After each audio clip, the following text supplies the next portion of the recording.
KP ओली ने इस्तीफा देने से मना किया है। इस वक्त बड़ी खबर सामने आ गई है। शाम 6 बजे बुलाई है सर्वदलीय बैठक। आपको इससे पहले हमने बताया नेपाली सेना ने किस तरीके से केपी ओली शर्मा को कहा कि आपको गद्दी छोड़नी चाहिए और जब तक आप गद्दी नहीं छोड़ेंगे तब तक प्रदर्शनकारियों का प्रदर्शन थमने वाला नहीं है। लेकिन इस बीच देखिए, अब प्रोफेसर महेंद्र सिंह सर, आपसे जानना चाहूंगी, अब प्रधानमंत्री ने कह दिया है कि अब इस्तीफा नहीं देंगे। 6 बजे सर्वदलीय बैठक बुलाई गई है, बातचीत के जरिए हल निकालने की कोशिश करेंगे। इस घटनाक्रम के बाद भी अभी भी उम्मीद है उन्हें? देखिए, जिस प्रकार से नेपाली सेना का जो बयान आया है वो अत्यंत महत्वपूर्ण है और नेपाली सेना का हम एकदम से नहीं कह सकते। राजशाही के दौरान नेपाली सेना का हस्तक्षेप सत्ता में रहा है और बांग्लादेश की तरह एकदम से जिस प्रकार से बांग्लादेशी सेना ने बहुत ही, आप कहें कि मैच्योरिटी का वो देते हुए उन्होंने बहुत पीसफुल समाधान इस प्रोटेस्ट का निकाल लिया था और किस तरीके से सत्ता का हस्तांतरण बहुत शांतिपूर्ण तरीके से हो गया था।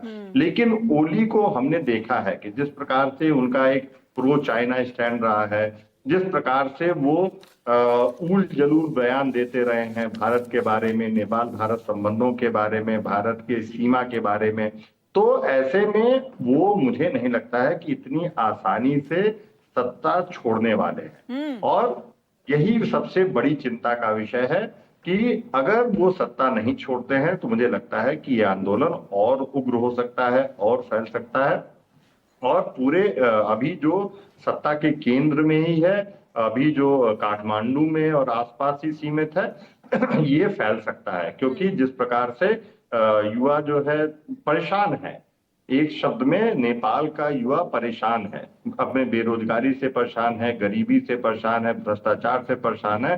तो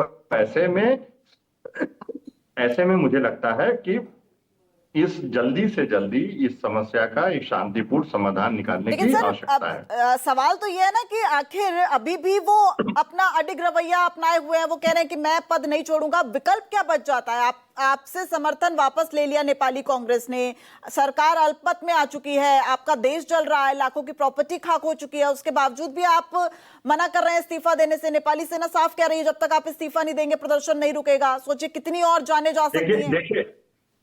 देखिए, निश्चित रूप से यहाँ पे राष्ट्रपति की भूमिका महत्वपूर्ण हो जाती है। अगर अल्पमत की सरकार है तो राष्ट्रपति की भूमिका महत्वपूर्ण हो जाती है। अगर राजनीतिक रूप से देखें, अगर हम इन सारे जो है विवादों को किनारे रख के संवैधानिक रूप से देखें तो राष्ट्रपति की भूमिका महत्वपूर्ण हो जाती है कि क्या जो सरकार अपना समर्थन खो चुकी है सदन में, उनको केयर टेकर या अंतरिम सरकार की तरह रखा जा सकता है कि नहीं रखा जा सकता है। लेकिन जिस प्रकार से वहां पे सेना का बयान आ गया है और ये अड़िग हो गए हैं केपी शर्मा ओली, मुझे लगता है ये टकराव बढ़ने की उम्मीद है क्योंकि एकदम से स्थिति प्रधानमंत्री ओली के विपरीत है। मुझे लगता है कि भारत भी बहुत ही, अगर आप भारत की नीति को देखें तो हालांकि भारत ने हस्तक्षेप नहीं किया, लेकिन जिस प्रकार से केपी शर्मा ओली का भारत विरोधी रुख रहा है, भारत भी उनके पक्ष में खड़ा तो नहीं होता हुआ दिखाई दे रहा है। तो ऐसे में अगर केपी शर्मा ओली अडिग रहे तो ये एक टकराव की स्थिति बन सकती है जहां एक तरफ सेना भी अब उनके खिलाफ है, जहां सेना जो है, देखिए सेना के साथ बड़ी मुश्किल होती है, बांग्लादेश में भी हुई और नेपाल में भी। सेना जो है वो शत्रु पे जो है को रोक सकती है, लेकिन अपने सिविलियंस जो है, जो युवा वर्ग है, जो उनके अपने देश का युवा है, उनके खिलाफ जो है कड़ा कोई एक्शन लेना सेना के लिए मुश्किल का दौर होता है। तो ऐसे में मुझे लगता है कि बहुत ही एक आप कहें कि राजनीतिक अस्थिरता के अंधेरे में नेपाल जाता हुआ दिखाई दे रहा है। और लगातार हम बता रहे हैं सर, लौटूंगी आपके पास, कि केपी ओली ने इस्तीफा देने से मना कर दिया है। इससे पहले आपको घटनाक्रम फटाफट से बता देते हैं। 6 मंत्री अभी तक इस्तीफा दे चुके हैं। शाम 6 बजे सर्वदलीय बैठक जो है वो बुलाई गई है और उसमें अभी भी केपी शर्मा ओली द्वारा ये कहा जा रहा है कि बातचीत के जरिए हल निकाला जाएगा। एक बार फिर मैं अब टीपी त्यागी सर आपके पास आना चाहूंगी। अब देखिए, प्रधानमंत्री कह रहे हैं अभी भी इतने घटनाक्रम के बाद भी, इतनी आगजनी तोड़फोड़ के बाद भी हेलीकॉप्टर से रेस्क्यू करने की नौबत आ चुकी है। जो तमाम देश हैं वो भी अब समर्थन करते नजर नहीं आ रहे हैं नेपाल सरकार का। उसके बावजूद अब प्रधानमंत्री मना कर रहे हैं इस्तीफा देने से।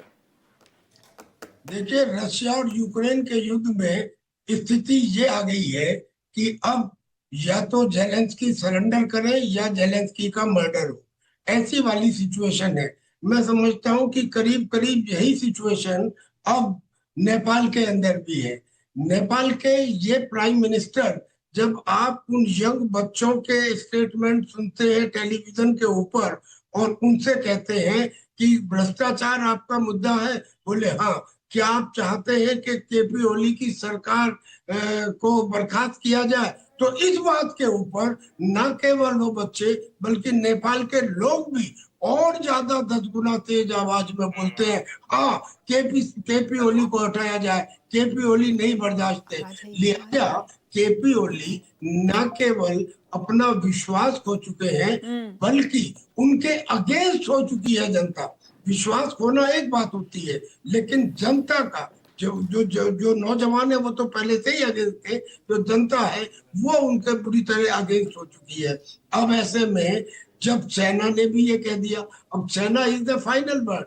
सेना का मतलब ही फोर्स से होता है। सेना और पुलिस में फर्क ये है कि पुलिस हवा में गोली चला सकती है लेकिन सेना हवा में गोली नहीं चलाती। उनके लिए शूट टू किल वाला ही एक उद्देश्य रहता है। और जब सेना ये कह रही है कि आप इस्तीफा दे दीजिए और केपी ओली जी कह रहे हैं कि मैं इस्तीफा नहीं दूंगा, यानी कि अब बहुत मुमकिन है कि या तो किसी तरह से केपी ओली जी इस देश को छोड़ के भाग जाए दुबई में, जैसी अटकलें लगाई जा रही थी, या बहुत मुमकिन है कि उन्हें भी अरेस्ट कर लिया जाए। और जो प्रेसिडेंट हैं नेपाल के, उनको तो ये एक्शन अब तक ले लेना चाहिए था, क्योंकि उनकी जिम्मेदारी सरकार के प्रति नहीं देश के प्रति वफादारी की है। देश जल रहा है, ऐसे में इस सरकार को तुरंत बर्खास्त करके कोई अल्टरनेटिव अरेंजमेंट उनको करना चाहिए। उसमें इंक्लूडिंग ये भी हो सकता है कि देश की व्यवस्था को सरकार के हवाले कर दिया जाए टेम्परेरीली। ऐसा होता है, बहुत सारे देशों में होता है। तो मेरा कहना यह है कि केपी ओली का इस समय ये कहना कि मैं इस्तीफा नहीं दूंगा, लॉजिकल, रीजनेबल, प्रैक्टिकल सिचुएशन को देखते हुए देश के हित में और उनके अपने हित में भी नहीं है, क्योंकि अगर वो इस्तीफा दे देते हैं तो शायद ये जो भीड़ है इसके दिमाग में उन्हें खत्म करने की बात ना आए, वरना बहुत मुमकिन है। देखिए, कोई जब प्रदर्शन होता है, जब रिवोल्ट होता है, तब उस रिवोल्ट में एक दफा स्टार्ट होने के बाद मैक्सिमम लिमिट खत्म हो जाती है। मैक्सिमम लिमिट की एक्सपायरी डेट भी नहीं होती, यानी कि मैक्सिमम एक्शन लिया भी जा सकता है और आज नहीं तो कल लिया जा सकता है, यानी कि उसकी एक्सपायरी डेट भी नहीं होती। ये केपी ओली जी के खुद के इंटरेस्ट में होगा, देश के इंटरेस्ट में होगा कि वो तुरंत इस्तीफा दें। अब से लेके 6 बजने में करीब 4 घंटे का समय है और जितनी तेज गति से घटनाक्रम बदल रहा है, यानी कि 48 घंटे के अंदर कितने होटलों में आग लग गई, कितने लोगों ने इस्तीफा दे दिया, 20 जवानों की मौत हो गई, 250 से ज्यादा लोग अस्पताल में भर्ती हैं, आधे से ज्यादा क्रिटिकली वुंडेड हैं, गोली लगी हुई है, एयरपोर्ट बंद हो चुके हैं।